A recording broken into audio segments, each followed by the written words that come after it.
नमस्कार। मेरा नाम ज्योति प्रसाद वैश्य है। मैं केंद्रीय विद्यालय न्यू बोंगाई गाँव में सोशल साइंस के पद पर कार्यरत हूँ। एक शिक्षक होने के नाते कोविड-19 की पेंडेमिक के दौरान जो भी मैंने बच्चों के साथ समय बिताया है ऑनलाइन में, उस चीज़ को लेके मेरे मन में एक था कि मैं बच्चों से एक बार अपने विचारों का साझा करूं। प्यारे बच्चों, मैं आपसे एक शिक्षक के मन में इस तरह की ऑब्जर्वेशंस आ रहे हैं इन 2-3 महीनों के बाद जो पेंडेमिक हमारे समक्ष आके खड़े हैं। मैं सुन रहा हूँ कि बहुत जगह में लोग नकारात्मक बातें कर रहे हैं, जैसे 2020 कब खत्म होंगे, स्कूल नहीं खुलेंगे, इससे पढ़ाई पे नुकसान हो रहा है, इससे व्यक्तिगत जीवन में नकारात्मकता भर गई है, हम घर में परेशान हो रहे हैं, हम क्या करें क्या नहीं करें उसको लेकर बेहद परेशान हैं। इस संदर्भ में मैं अपने अनुभवों को आपसे साझा करना चाहूँगा। पहली बात तो ये है, कोविड-19 की संकट की इस घड़ी में मानवता के बीच में एक किस तरह के अमूल परिवर्तन आ रहे हैं। यदि आप इतिहास को उठाकर देखेंगे, द्वितीय विश्व युद्ध को उठाकर देखिए, पहले विश्व युद्ध को उठाकर देखिए, जब भी दुनिया के समक्ष एक बहुत बड़ी आपदा आन बैठते हैं तो दुनिया में एक अमूल परिवर्तन होते हैं, और कोविड-19 दुनिया के लिए एक वैसा ही आपदा है जो पूरी तरह से विश्व को बदल देने वाला है। तो शिक्षा में कोविड-19 की क्या प्रभाव रहा है, एक शिक्षक होने के नाते मैं जो अनुभव कर रहा हूँ मैं आपके साथ साझा करूँगा। आज हम ऑनलाइन माध्यम के तौर पे बच्चों के साथ मन की भावना का आदान कर रहे हैं, उनको शिक्षा प्रदान कर रहे हैं। देखिए, उसमें बहुत सारी बातें आपसे कहूँगा। पहली बात तो ये, जब भी नॉर्मल स्कूल हमारे रहते हैं तो बच्चे सुबह 6 बजे उठते हैं, वो ब्रेकफास्ट करके खाना खा के नहा के स्कूल आ जाते हैं। 7:30 से लेके 2-2:30 बजे तक वो स्कूल में रहते हैं। स्कूल से जाके तुरंत वो नहा के खाना खा के ट्यूशन चले जाते हैं, डांस क्लास चले जाते हैं, उसके बाद वो 7-8 बजे घर पहुंचते हैं, उसके बाद वो फिर खाना खा के 2-1 होमवर्क करके बिल्कुल सो जाते हैं। क्या आपको नहीं लग रहा है कि उस दौर वक्त की जिंदगी में जो काम आपसे नहीं हो पाए थे, जिसकी मलाल हम सबके मन में थे, एक भौतिक और एक तो मौलिक हमारी विचारधारा है, फंडामेंटल्स को हम थॉट कहते हैं, थिंकिंग प्रोसेस कहते हैं, वो सही से काम नहीं करते। आपके पास इस आपदा के बीच में समय की कोई कमी नहीं है। अब इस समय को आप किस तरह से इस्तेमाल करेंगे, हम उस पर बात करेंगे। जो भी आपकी पसंदीदा काम हुआ करते थे पहले, जो बहुत सारे बच्चे मैं देखता हूँ कि वो घर में टूटी फूटी पड़ी हुई रेडियो रिसीवर को लेके, मोबाइल फोन को लेके, यहाँ से वायर लगा के वहाँ मोटर कनेक्ट करके कुछ ना कुछ करते रहते थे। आपके पास बहुत ही बेहतरीन मौके हैं कि आपके पसंदीदा कामों को आप एक नया आयाम दे सकते हैं। जिनको भी इलेक्ट्रॉनिक्स गुड्स में बहुत रुचि रखते हैं, वायर को, बैटरी को कनेक्ट करके वो कुछ अलग अलग चीज़ें बनाते हैं, उनके पास एक बेहतरीन मौके है कि वो घर में जो भी चीज़ें आपके घर में पड़े हुए हैं उनका सदुपयोग करके आप इनोवेशन की तरफ जा सकते हैं। तो देखिए, कोविड-19 ने हमको एक मौका दिया है कि हम उद्भावना शक्तियों जो है हमारे अंदर, जो उद्भावना शक्ति है उसको विकसित कर सकते हैं, और ये आपके लिए बहुत सुनहरी मौके है। तो मैं आप सबसे आग्रह करूंगा, पढ़ाई के साथ साथ जो भी आपके हाथ में समय है उस समय का उपयोग आप इनोवेशन में कैसे लगा सकते हैं। जो घर में पड़े हुए चीजें हैं उनके साथ आप इनोवेटिव आइडिया कैसे ला सकते हैं, उस पर विचार किया जाए। दूसरी बात मैं आपसे कहूँगा कि हम अक्सर स्कूल में जब होते हैं बच्चों को कहते हैं कि आप डायरी लिखना की जो अभ्यास है उसे आप अमल में लाइए। अब डायरी लिखिए, आपकी दैनिक जिंदगी के बारे में 2-3 पंक्तियां जरूर आप बिस्तर पे जाने से पहले लिख के रखें। देखिए उसके महत्व क्या है। अब जिस आपदा के दौर से हम गुजर रहे हैं, इस आपदा के दौर पे जो हमारे अंदर की जो भावनाएं हैं उन्हें हम एक लिखित रूप दे सकते हैं। मैं सभी बच्चों से आग्रह करूंगा कि आप बहुत जल्द से जल्द एक डायरी लिखने की अभ्यास शुरू कर दीजिए। आप सब जानते हैं एनी फ्रैंक ने क्या किया था। जब विश्व युद्ध हो रहे थे उस टाइम पे उन्होंने अपनी जो कठिन समय की जो यातनाएं थे, जो उन्होंने अपनी आंखों से जिस तबाही के मंजर को देखे थे, उस तबाही के मंजर को उन्होंने अपनी डायरी में उतारे थे। और आज देखिए एनी फ्रैंक की डायरी आज विश्व प्रसिद्ध है। वर्ल्ड में बेस्ट सेलिंग किताबों में एनी फ्रैंक की डायरी आती है। तो आपके समक्ष एक बहुत बेहतरीन मौके है कि आप सभी लोग अपने मन की भावनाओं को इस पैंडेमिक के दौर पे आपने क्या अनुभव किया है, आपके अंदर किस तरह के चेंजेस आ रहे हैं, आपके एक्सपेक्टेशन कैसे है, आपने दुनिया को किस नज़र से देखना शुरू किए हैं, आप उन तमाम भावनाओं को एक लिखित रूप देंगे। डायरी लिखने के अभ्यास आप शुरू करेंगे। आप देखेंगे एक बार यदि आपने ये अभ्यास शुरू कर दिया तो जिंदगी भर आप इसके साथ जुड़े रहेंगे। जो व्यक्ति अपनी भावनाओं को लिखित रूप दे सकते हैं उनके अंदर भावनाओं की प्रवाह को नियंत्रण में लाने की अद्भुत क्षमता आ जाती है। दूसरी बात, मैंने जो अनुभव किया है ऑनलाइन टीचिंग के दौरान, बहुत सारे बच्चे पहले ऐसे थे जिनको मोबाइल में कॉल, व्हाट्सएप में तो एक मैसेज और स्टेटस देखना और फेसबुक में तो एक फोटो खींच के लाइक करना या अपलोड करने तक ही उनकी नॉलेज सीमित, या तो कुछ एक दो गेम वो खेल लेते थे। अब जो मैंने अनुभव किया है, बच्चों ने अभी मोबाइल में अपनी असाइनमेंट जमा कर रहे हैं, एक फाइल को पीडीएफ में कन्वर्ट करके हमको भेज रहे हैं, फोटो खींच के भेज रहे हैं।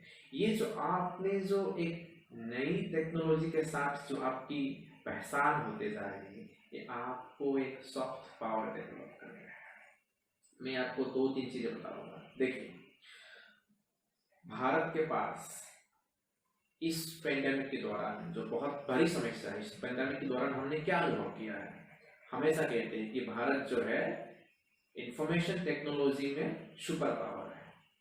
मैं तो कहूँगा ये जो धारणाएं हमारे मन में थे वो कितना सच है। मैं आपसे 2 सवाल पूछूंगा। आज तक हमारे पास एक वीडियो कॉन्फ्रेंसिंग की ऐप हम नहीं बना पाए, जबकि हमारे बच्चे बाहर जाके बड़े बड़े आईटी फर्म्स में काम करते हैं। आज हम जूम की सहायता लेते थे, आप जानते हैं कि जूम को बाद में बैन कर दिया गया। आज हमारे पास एक वीडियो कॉन्फ्रेंसिंग का ऐप नहीं है। हाल ही में बैन किया गया, मैं एक और ऐप का नाम लूंगा, जैसे आप टिकटॉक ऐप के नाम लूंगा। मैं उस संदर्भ में बात नहीं कर रहा हूँ, लेकिन किस तरह से चाइना किस तरह से इतने ऐप्स बना पा रहे हैं और एक बड़े मार्केट कैप्चर कर रहे हैं, दुनिया को प्रभावित कर रहे हैं, इंफॉर्मेशन टेक्नोलॉजी को अपने अंदर समाहित कर रहे हैं। मैं समझता हूँ कि हमारे बच्चों के पास बहुत बढ़िया इंफॉर्मेशन टेक्नोलॉजी को लेकर एक्सपोजर मिले हैं। जो भी मोबाइल में रुचि रखते हैं उन, देखिए प्राप्त वयस्क और बच्चों में डिफरेंस ये होता है कि बच्चे जो है हमेशा ही चीज़ों को इनोवेशन की तरफ लेके जाना चाहते हैं, और जो वयस्क लोग होते हैं वो उस चीज़ से खुश रहते हैं, सेटिस्फाइड रहते हैं, लेकिन बच्चे नहीं। तो बच्चों के पास क्या मौका है कि वो भविष्य में आने वाले जो एक इंफॉर्मेशन टेक्नोलॉजी का जो एक क्रांति आने वाला है, डिजिटल प्लेटफॉर्म की जो उपयोग हो रहा है, उसमें वो अहम भागीदारी निभा सकते हैं। और भारत के अंदर रहते हुए हम 100 ऐसे ऐप्स बना सकते हैं, 100 ऐसे प्लेटफॉर्म बना सकते हैं जिससे पूरा दुनिया इंडिया के समक्ष आके उनसे मदद मांगेंगे। तो इस मुहिम की शुरुआत हो गई है। आप सभी से मैं आग्रह करूंगा कि इस पर जरूर विचार किया जाए। मैं ये दावे के साथ कह सकता हूँ, यदि आज से 15 या 20 साल बाद इस वीडियो को वापस देखा जाएगा तो इसी समय के दौरान जो बच्चे हैं उनमें से बहुत सारे बच्चे निकलेंगे जो आईटी सेक्टर में अपने आप को प्रतिष्ठित करेंगे और दुनिया को एक नए आयाम पे ले जाएंगे। ग्लोबल पेंडेमिक के दौरान जो भी चेंजेस आ रहे हैं उनमें मैं कुछ बातें आपसे कहूँगा जो पेरेंट्स से जुड़े हुए अपने कुछ पक्ष को यहाँ पे उठाऊंगा। अभिभावक को मैं बहुत पहले से देख रहा हूँ, 2-2.5 साल का मेरा अनुभव रहा है। बहुत सारे जो पेरेंट्स हैं वो वर्किंग होते हैं, ज़्यादातर वर्किंग होते हैं, और वो अपने बच्चों को समय नहीं दे पाते हैं। और इसमें से क्या होते हैं, बच्चे और अभिभावक के बीच में एक गैप डेवलप हो जाता है। देखिए, कोरोना वायरस की वजह से आज बहुत दिन तक अपने पेरेंट्स अपने बच्चों के साथ जो समय बिताया है, वो समय बच्चों की जिंदगी बदल सकते हैं। क्योंकि कभी भी आपने शायद इतने क्लोज से, इतना करीब से अपने बच्चों को अनुभव नहीं किया है, ना कि आपके बच्चों ने आपके साथ इतना क्लोज कभी रहा है।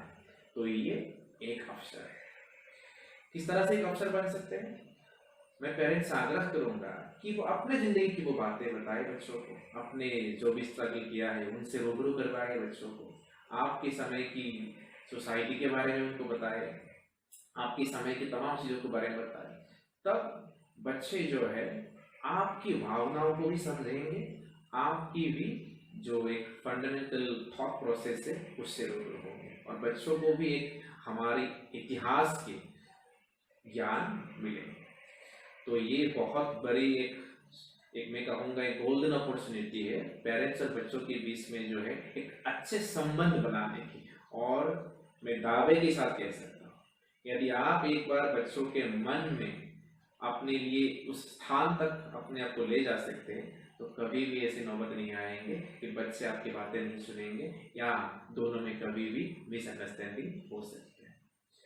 जो मैंने अनुभव किया है, एक और बात मैं कहूँगा आप सबसे, मैंने बहुत सी घर में आज तक गया है, मैंने बहुत घर में लाइब्रेरी देखी, पुस्तकालय, छोटा सा लाइब्रेरी होते हैं घर में, जो बुक्स जो है ना हमारे दादाजी के समय का, पिताजी के समय का, ये भैया जो है पढ़ते थे वो रखते हैं। हम उसको एक ड्राइंग रूम पे सजा के भी रखते हैं, और एक लाइब्रेरी बनाने का शौकीन बहुत सारे लोग होते हैं। कभी बच्चों ने उस लाइब्रेरी की तरफ रुख किया? क्या उन्हें मौका मिला है कि वो किताबों के पन्नों को देखे, एक बार किताबों से रूबरू हो जाए, जो पुरानी किताबें हैं, जो फिलोसॉफी है, उनको पढ़ने के उनको मौका मिला है? इस समय में या आपके सबके सामने एक सुनहरी अवसर है कि आप बंद पड़े हुए अलमीरा से वो किताबें निकालिए, उन किताबों से बच्चों को रूबरू करवाइए, उन किताबों को पढ़ने के लिए उनके साथ जो है एक इंटरेस्ट क्रिएट कीजिए। इससे क्या होगा, बच्चों को किताबें पढ़ने के लिए जो है उसकी जो रुचि है वो डेवलप होंगी, और उससे जो है वो ऑनलाइन टीचिंग के साथ साथ जो एक पुस्तक से जो संबंध होते हैं उसको भी वो बहुत बेहतरीन तरीके से कर सकते। मैं हमेशा मानता हूँ कि यदि कोई संकट हमारे समक्ष होते हैं तो वो संभावनाओं को तलाशने की सबसे बेहतरीन मौके होते हैं।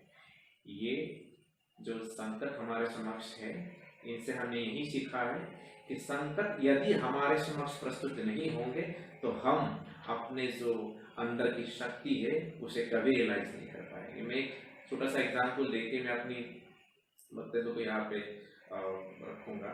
ये आप देखे होंगे, जो भारत में जो कोविड-19 के केसेस आने शुरू हो गए, उसके बाद अचानक से चाइना के साथ हमारा रिलेशनशिप बहुत ही कमज़ोर होने जा रहे हैं, कमज़ोर हो गया है, हालांकि वहाँ पे कुछ स्टैंड ऑफ भी हो गया है।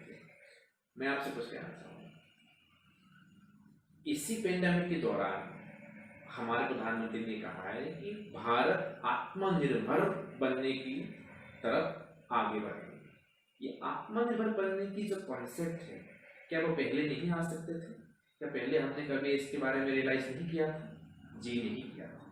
हमें लगा था कि जो दुनिया है, जो समय है, वो हमेशा हमारे अनुकूल रहेंगे और एक ग्लोबल सिस्टम पे हम अपने आप को जो है बराबर अपने आप को देखते रहेंगे। लेकिन नहीं, हमने ये रियलाइज किया कि आत्मनिर्भर बने बगैर हम इंडिया को एक सुपर पावर नहीं बना सकते। तो इसी के साथ इस समय बिल्कुल आपके अनुकूल है, बस आपके नज़रिया इस समय को देखने के लिए अच्छे होना चाहिए। और मैं उम्मीद करता हूँ कि सारे बच्चे, पेरेंट्स, शिक्षक और समाज के हर तबके के लोग मिलजुल के इस आपदा की सामना करेंगे और हम सब इस आपदा को पराजित करके, ना बल्कि हमारे अपनी जिंदगी की बात कर रहा हूँ, अपने इस देश को भी एक नए मुकाम देंगे। मुझे आप सब पर पूर्ण विश्वास है। जिस तरह से मैं अपने कर्तव्य का निर्वहन करूंगा, आप भी अपने हिसाब से कर्तव्यों का सदुपयोग करेंगे, निर्वहन करेंगे। आप सबको मैं एक बार ये रिक्वेस्ट करूंगा कि बस अपने आप से एक बार बात कीजिए, अपने आप को एक बार समझने की कोशिश कीजिए। बहुत बहुत धन्यवाद।